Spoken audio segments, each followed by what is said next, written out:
This is Luke Sheehan for the Village podcast, introducing David Langwallner. David Langwallner is a barrister, active at the moment in the UK, originally from Ireland, started his career here and works now from London. David also writes for international publications on the law, culture and the history of the law and contemporary issues of justice and human rights. This is the first in a series of interviews about the connections between law and literature, present happenings and great works from the past that can illuminate questions of justice in the present. So David, would you like to introduce your first conceptual grounding for the series?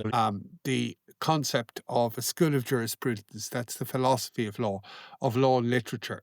And it begins in 1973 with an American scholar called James Boyd White. The problem is it becomes taken over by an obsession with interpretation. In other words, people like Ronald Dworkin, who's in many ways a great figure, say, well, we use literature for the purposes of interpreting legal texts. We use the creative interpretation of literature and transpose that to legal texts.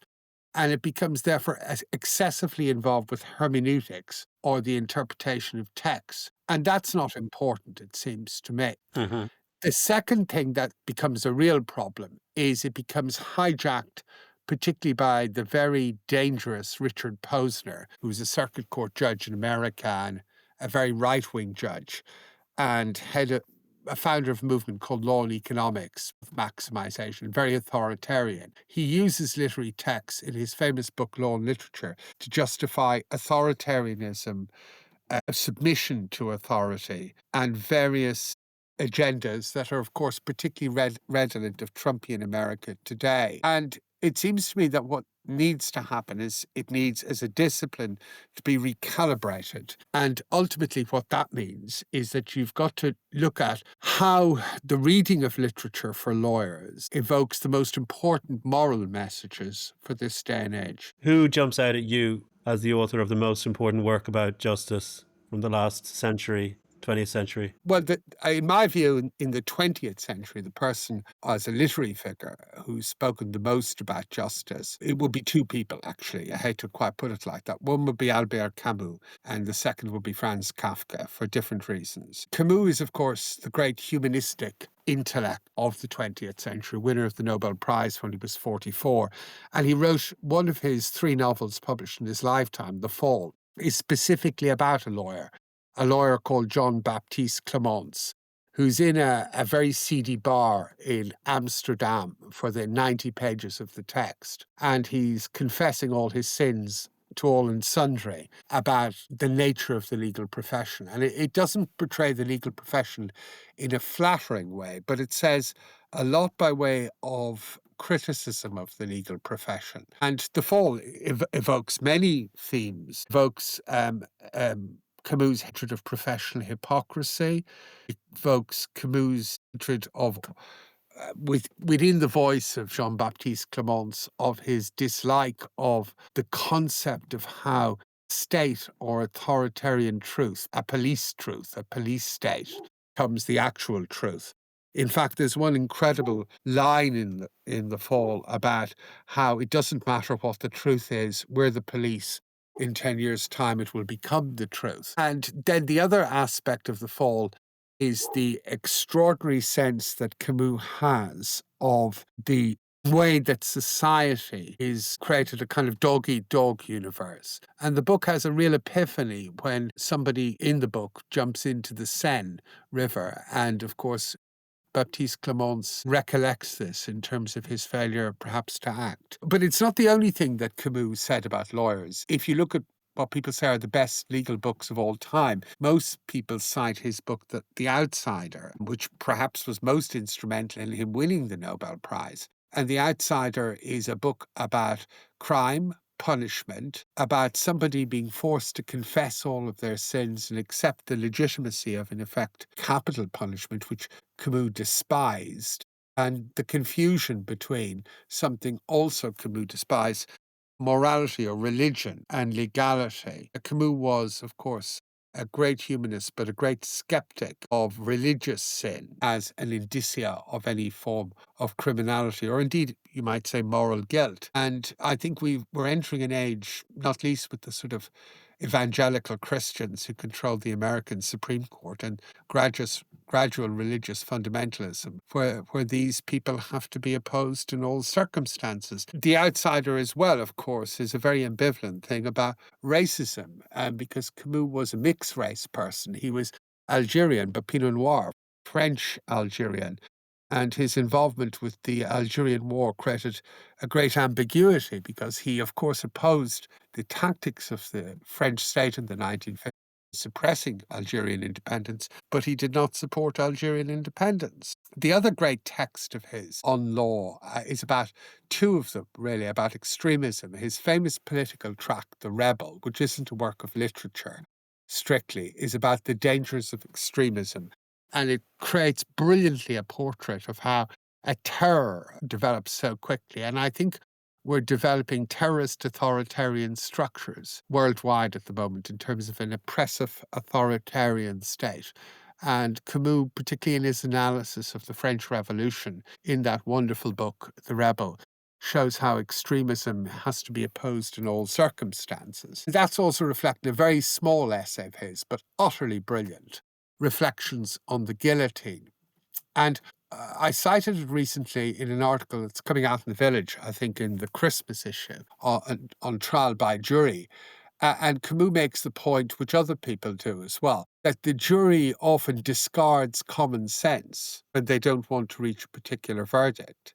Or so they favour common sense. So although someone may be technically guilty, the jury are going to say, we're going to acquit them anyway. And the diminution of the jury system, which is now, as a result of the Levinson reforms and the leaked documents in Britain, which show that the British Cabinet, hypocritically in Starmer's case, are considering controlling jury trials for anything but murders and rapes, is a very dangerous vista. And I think Camus is the great intellect, humanistically, of the 20th century, and he was effectively a legalist. The other one I would select is Franz Kafka, and Kafka was a lawyer, though famously Kafka said studying law was like eating the sawdust eaten by many people for many generations. I think he hated law. That's why he wrote about it so much. His great novel, The Trial, is about false accusations, somebody falsely accused who ultimately submits to his own murder by the state. And the phrase Kafkaesque, which has been used both by me in a case in Dublin and by the legendary Irish judge Carol O'Dawley in a case, connotes a situation where the law is out of kilter with reality, where procedure takes over, where the state is oppressive and all-controlling. And many of Kafka's writings directly reference the law. An essay called The Problem with Our Laws, for example, and the danger of what the law and literature scholar Robin West said of submitting to arbitrary authority. One of Kafka's essays shows how a leader starts issuing decrees and people never question his legitimacy. And most horrifyingly of all, relevant to the death penalty, is Kafka's greatest short story, I think, In the Penal Colony, which is about a perfectly functional working execution machine and the level of torture it inflicts on people. In fact, all of Kafka's novels are about the law. If he wasn't a lawyer, I don't think he would have been as great a writer. So if you ask me in the 20th century, those two particularly. Do you think that The Plague by Camus raises any themes that might be fresh in our minds following COVID? Oh, no doubt. I even forgot to mention that. I mean, it's also a great novel. But of course, Camus shows through The Plague the development of overreaction, extremism, the development of a surveillance state, people's tendency to panic, people's tendency to rush to solutions, the vaccines, the deaths, the failure to react, the overreaction, the panic. Of course, Camus' book classically illustrates through the plague in Oran how, of course, it's the poor people who suffer the most, which is also a theme in Daniel Defoe's very great short novel, Journal of a Plague Year. Camus only published 3 novels during his lifetime, The Outsider, The Plague, and The Fall, and all 3 are utter masterpieces.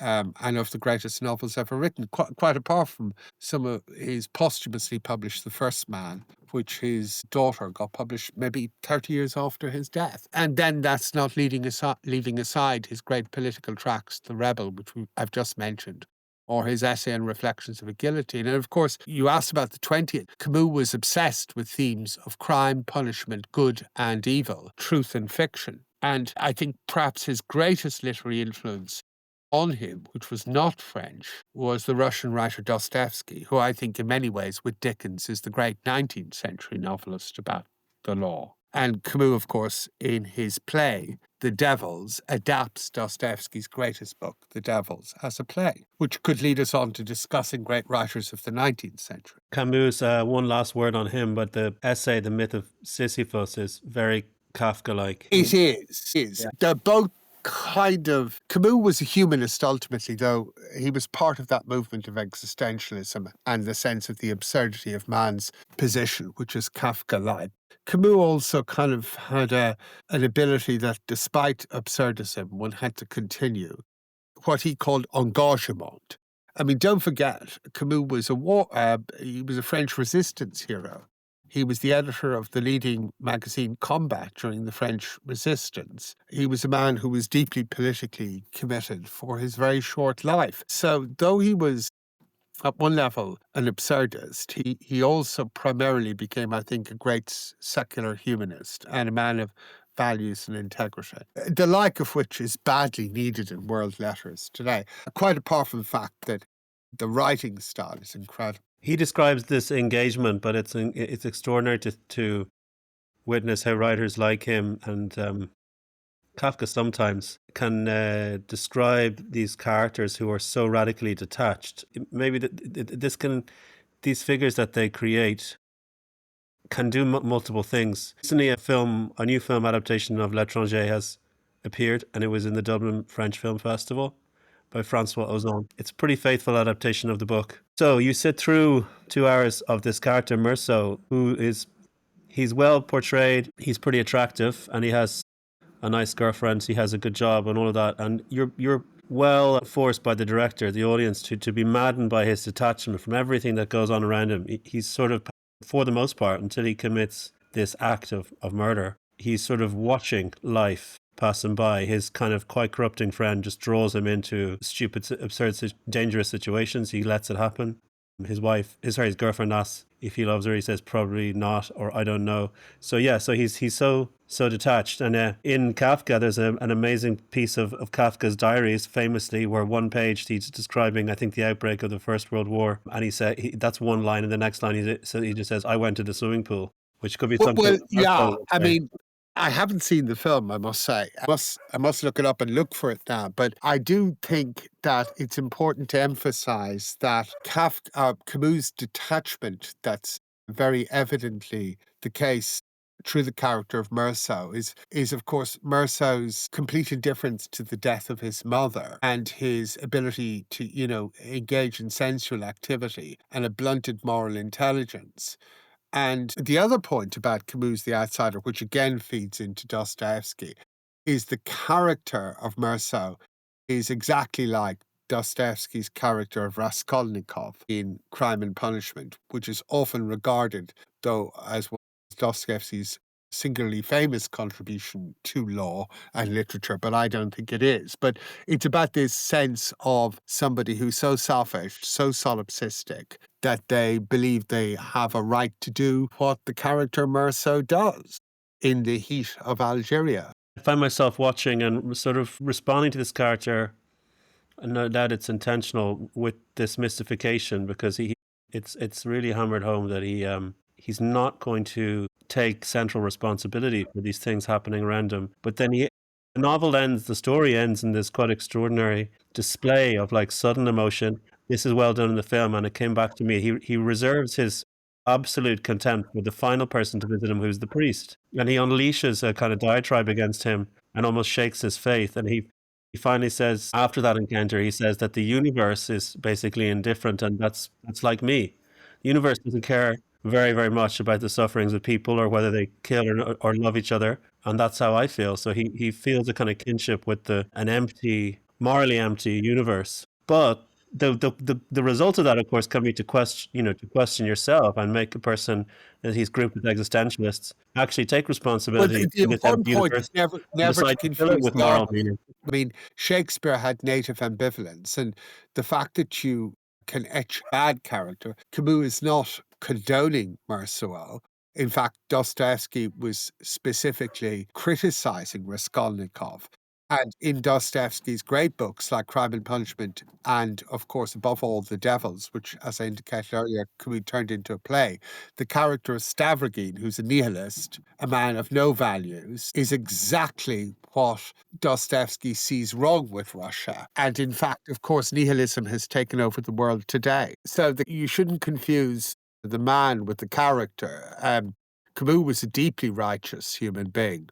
Merceau is not. Dostoevsky was a deeply righteous human being. The characters of Stavrogin and Raskolnikov are far from that. But that's Shakespearean. That's native ambivalence. That's the ability to project yourself into somebody. Some might say that, therefore, to understand how fully the banality of human evil or people who are truly evil or morally neutered, there must be some of that in you, and maybe that's true. But equally, there's no question that you can say Jean-Baptiste Clément's The Fall is a reflection of Camus. As a person, he wasn't like that, or indeed that he empathized with Merceau. I don't think, by the way, he empathized with the religious person condemning Merceau either. Right. Just So I think there's an attempt to create these characters that they reflect the novelist insofar as, there's this classic quandary about the novelist being godlike, creating the world and allowing or having almost to convey the characters towards suffering in the world that they create. And is this a bit like God who makes the world and allows evil to continue? And I think there's a perverse reflection, but the way that they convey these characters through is also trying to shock, I think, the reader, the audience into wanting to fill the world with meaning. But if God is more or less absent, then falls on humans to take that role, not to be godlike, but to invest basically an abyss with some sense of moral grounding. And I think this is a pretty classic way of interpreting some of this, but Dostoevsky, he had a different kind of life, and of course ended up in prison. So he really experienced some really harsh. Oh, yeah. There. He So was also a Christian, a deeply devout human being. there's a So, quote attributed to him: "If God did not exist, everything will be permitted." But then there's goes argument over this: if the idea is there or the quote itself. Are you familiar with that? well, it's apparently something transposed from Notes from an Underground, but it's also confused with the quote, "If God did not exist, it would be necessary to invent him," which I think is Voltaire. So there are various attributions of that, but Dostoevsky was a deeply devout Christian human being. And did so, it's interesting that he was a member of a radical circle called the Petrovsky Circle, and he was sentenced to death. And they built the guillotine, and he was taken to the guillotine, and he was expecting to be Yes. executed. And it was the day of the Tsar's birthday, so they pardoned them all. And there is an apocryphal story that he turned grey, and he was sentenced, as you mentioned. He served 4 years in Siberia. And I think that and the experience in Siberia, which he immortalizes in his book, The House of the Dead, one of his lesser known books, created this deep-seated Christianity. And all of his great novels, the 4 great novels, in fact, the scene of his mock execution is documented in one of his great novels, The Idiot. But the other books are obsessed with concepts of law, morality, and punishment from a Christian perspective. Dostoevsky did not like Raskolnikov. He believed him as an Ubermensch who was transgressing all values by the murder that he perpetrated. The lead culmination of the brothers Karamazov is about a murder trial. Dmitry Karamazov tried for parricide, the murder of his father, and about 100 pages of the brothers Karamazov is devoted to a trial.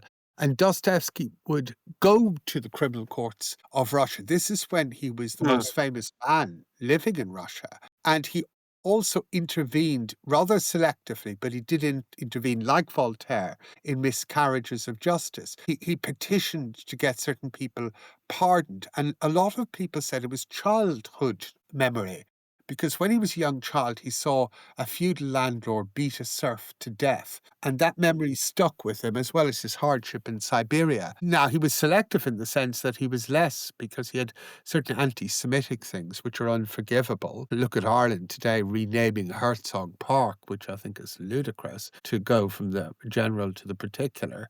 And he wasn't so good at necessarily sympathizing when Jewish people were falsely accused. But generally, he had a newspaper for the last number of years of his life, and it's full of legal documentation, full of his lobbying for miscarriages of justice. And then, of course, the great novels, The Devils and The Brothers Karamazov, are clinically about good and evil, morality and justice, right and wrong. Someone else who liked to go and watch trials was Dickens. Yes. Well, Dickens was trained as a court, he was a law reporter, a court clerk, Yeah. and he came from an extraordinarily poor background. His father, which is documented very well in fictionally in the character of Mr. Micawber in David Copperfield, I believe, ends up in a debtor's prison. And so does Dickens' father end up in a debtor's prison. And Dickens was the great 19th century portrayer in Britain of the awfulness of the law. And he has very unflattering things to say about lawyers in all of his books. And of course, Bleak House, perhaps the book centrally about law, is about something I've had professional experience of, really. And I've actually quoted it in speeches about a case called Jarndyce v. Jarndyce, which drags on for 40 or 30 years. At the end of all of it, no one knows what it was about in the first place. All the lawyers have got enriched, and the poor people to get money out of the estate are destitute. That was, he was Mr. Vole, a character in another novel. His fingers were clammy. He eyed each claimant as if he was about to eat them. I mean, Dickens was extraordinarily critical of the legal profession. And some of it was also personal, because when he became successful, and he was at one stage in his 50s the most famous man in Britain, more famous than the king, really, or the queen, I think. Well, king or queen, depending. He died in 1867 or 68. Lobbied for law reform. That's because his books in America sold in their truckloads, but America had no copyright law. So Dickens was being fleeced left, right, and centre by pirate publishers in America. So he wrote a tract on copyright law, and he gave a lecture tour in America giving out about the way they were fleecing. And he has tremendous things to say about how the poor suffer under the law, and how poverty does not arm people with the equipment to fight back. And that's why changing the jury system is dangerous, because juries empathize with all sorts of reasons for people who are either falsely accused or poor, did things out of necessity. And we're entering an age now of bankruptcies, receiverships, liquidations, of potential debtors' prisons. And we're also entering an age where a kind of feudal landlord class worldwide think they can get away with everything. And there's certainly been a trial in Ireland recently which might indicate that is the case. Moving on from Dickens, let's say pick up with in the US. Do you think that Herman Melville is a good exemplar of some of these themes as well? And which books would you focus? Well, I mean, I've just got something coming out in December in Council magazine, which various people have said to me, even though it's only 900 words. I have this wonderful editor called Sarah Granger in Council magazine. It's one of the best things I've ever written. And it's about one of Melville's two great books about the law. I mean, he wrote two great books about the law. One is the classic dialogue between natural law, the law of God, and positivism. It's Billy Budd. And it's about the execution of a sailor as an example, even though he killed somebody accidentally under provocation. But he has to be made an example of under martial law. And there's wonderful passages in the book where the Captain Vere of the ship, quite clearly is being confronted with the fact, in a court-martial context, that the law of God triumphs the law of man. And he says, no, these military badges we wear attest our loyalty is to the law, positive law, not the law of God. And it's a most unsettling book because ultimately law must be infused by a moral component.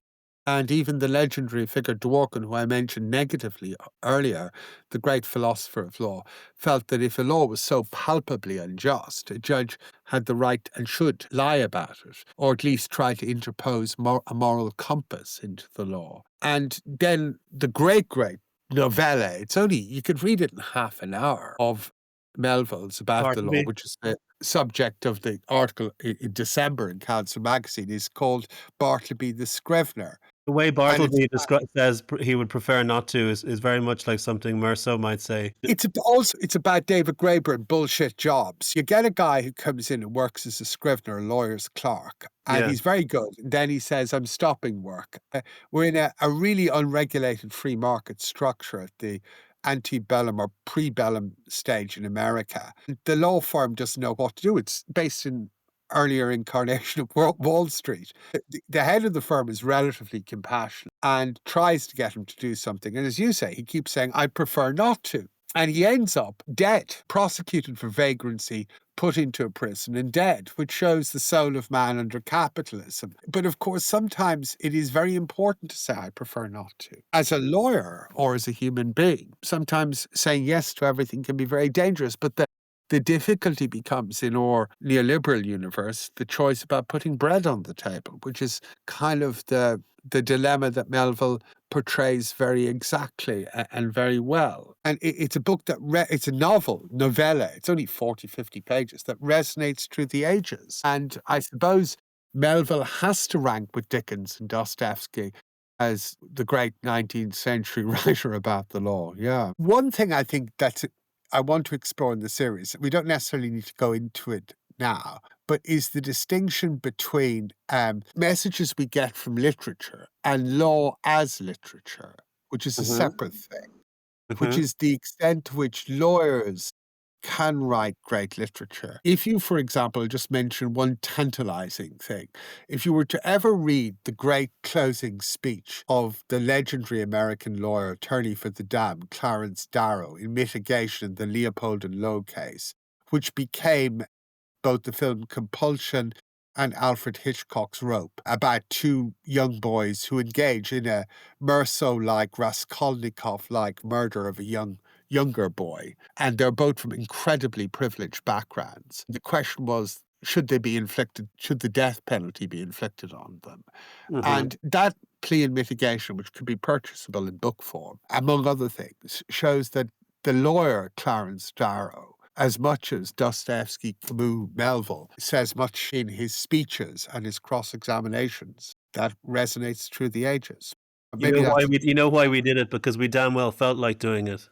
And remember, the death penalty was at stake, and it's an extraordinary document. He's not condoning them as people. He's just explaining the environmental causes that led to them doing that. And he's also suggesting, which I firmly believe in, which is what Camus argues in Reflections on the Guillotine, that the death penalty, which is resurfacing everywhere, is a form of cultural barbarism. And once you as a culture even consider it or draconian punishment, it says more about you. And Darwin, in Darrow's book, it's in the Leopold and Loeb Mitigation, I think it's page 48 of the Mitigation, there's this tremendous thing about how juries in the 19th and 18th century in Britain, and he was quoting the jurist Stevenson, will acquit somebody because of the consequences, which is exactly the point that Camus made in Reflections on the Guillotine. And that's only one of Darrow's many contributions to literature, because he was a great writer, and his cross-examination in the legendary Trial of the Century is the greatest cross-examination ever. Not the Scopes monkey trial. That's the monkey trial, yeah. And he does a thing a lawyer would rarely never do. The judge disallows, because a schoolteacher was put on trial for teaching Darwinism, the judge disallows all of his experts in Darwin. And so he says, well, can I call an expert in the Bible? And the judge is totally perplexed to date Tennessee. And he says, sure.